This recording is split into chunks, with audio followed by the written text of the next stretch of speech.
जैसे यहाँ सभी जातियाँ इस वक्त मौजूद हैं, वहाँ भी उस समय सभी जातियाँ मौजूद थी।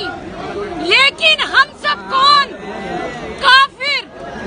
एक रात मस्जिदों से ऐलान हुआ, अल्लाह को ना मानने वाले काफिर 24 घंटे के अंदर अंदर घाटी खाली कर दें, लेकिन अपनी घर की औरतों को वो वहीं छोड़कर जाएं। मेरी माँ वहाँ जिन्हें राखी बांधा करती थी, भाई बोला करती थी, जो लोग हमारे बागों में, हमारे घरों में काम किया करते थे, नजरें बदली उनकी। 13 वर्ष की आयु, सीमेंट के ट्रक में छुपकर भागना पड़ा अपना सब कुछ छोड़कर, खाली हाथ।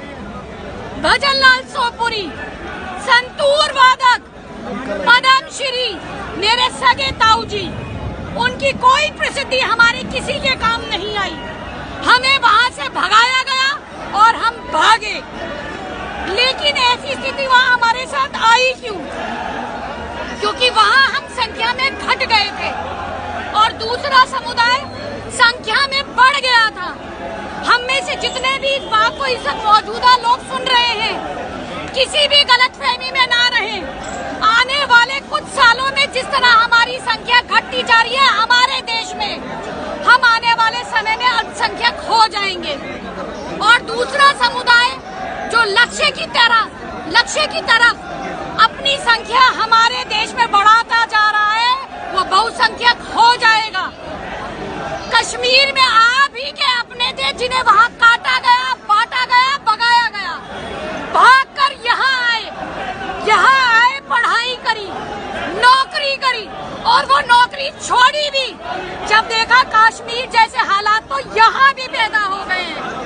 और कश्मीरी भाइयों की तरह निराश होकर बैठी नहीं, जनसंख्या समाधान फाउंडेशन से जुड़ी और रोजाना 18 घंटे याद तुम रहोगे।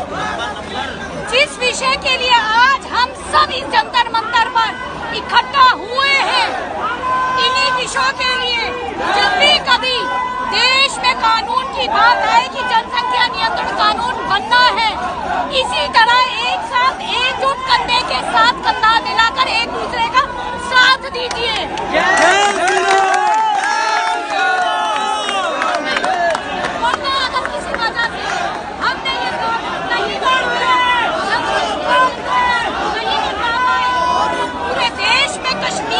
पूरे हालात होंगे और तब हम कुछ नहीं कर पाएंगे। बिल्कुल एकजुट, एक साथ कंधे के साथ कंधा मिला के, आवाज सुर के साथ सुर मिला के, जहाँ से भी आवाज आए उस भाई उस बहन के लिए साथ खड़े हुए।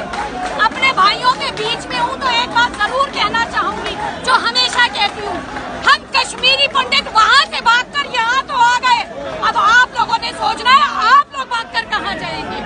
हम आपके साथ हैं दीदी।